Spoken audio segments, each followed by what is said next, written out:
వేతనాల పెంపు అంశం కూడా వీలైనంత త్వరగా అమలు చాలా అండగా ఉన్నటువంటి పరిస్థితి.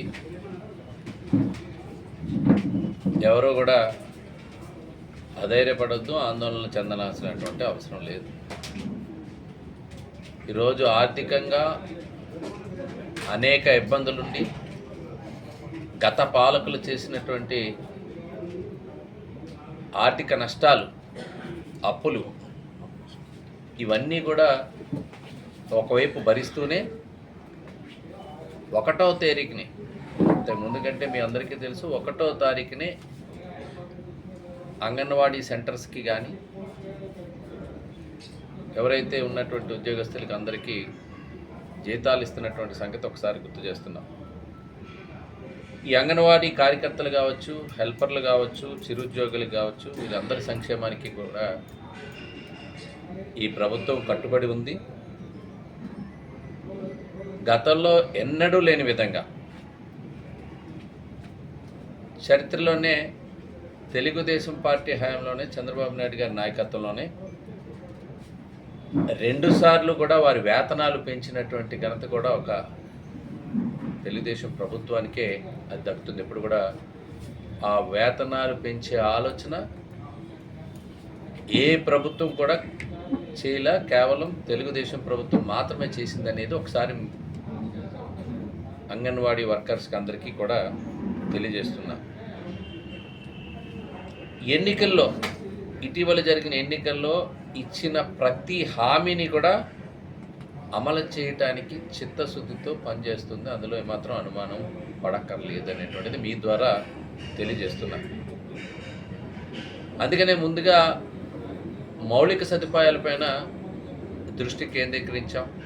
అంగన్వాడీ సెంటర్లో కావలసినటువంటి వసతులపైన కూడా ప్రత్యేకమైనటువంటి దృష్టి సారించడం జరిగింది.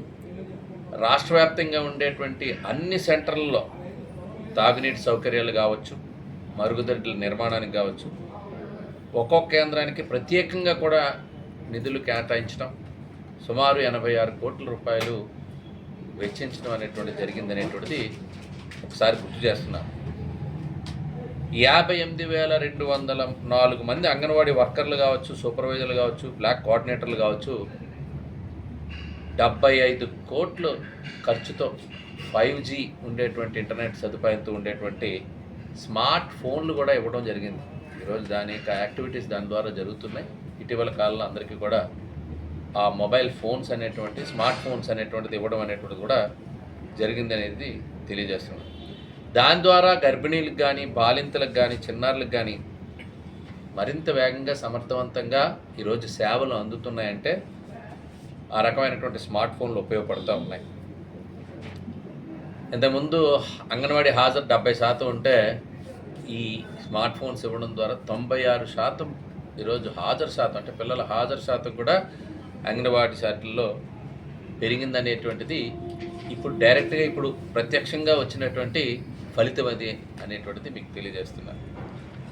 అలాగే ఏళ్ల తరబడి గతంలో ఎప్పటి నుంచో అడుగుతున్నటువంటి గ్రాట్యుటీకి సంబంధించినటువంటి ఆ కళను కూడా జీవో ఇష్యూ చేసి ఈరోజు దానికి కూడా గత బడ్జెట్లో 20 కోట్లు కేటాయించిన సంగతి కూడా మీకు 2025లో లాస్ట్ బడ్జెట్లో 20 కోట్లు కేటాయించడమే కాకుండా ₹1,00,000 అలాగే 40,000 రూపాయలు వర్కర్లకి కూడా గ్రాట్యుటీని కూడా అనౌన్స్ చేయడం అనేటువంటిది కూడా జరిగింది. అది అమలు అవుతుంది కూడా, ఎవరైతే గ్రాట్యుటీ రిటైర్ అవుతారో వారికి.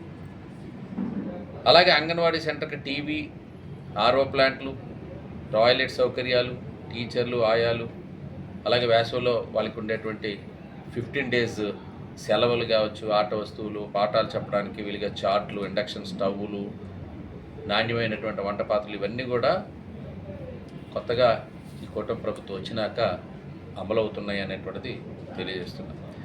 అదేవిధంగా రాష్ట్ర వ్యాప్తంగా 5,000 మినీ అంగన్వాడీ కేంద్రాలని పూర్తిస్థాయి మినీ అంగన్వాడీ కేంద్రాలని పూర్తిస్థాయి అంగన్వాడీ కేంద్రాలుగా అప్గ్రేడ్ చేయడం ద్వారా ఈరోజు ఆ కార్యకర్తలందరూ టీచర్గా ప్రమోషన్ వచ్చింది, వాళ్ళకి పూర్తిస్థాయి వేతనాలు అందుతున్నాయి. అలా కొంతమంది మళ్ళీ 5,000 మంది వాళ్ళకి హెల్పర్స్గా మళ్ళీ రిక్రూట్ చేసుకునేటువంటి అవకాశం దీని ద్వారా కూడా కలిగిందని తెలియజేస్తున్నాం. ఇప్పటికీ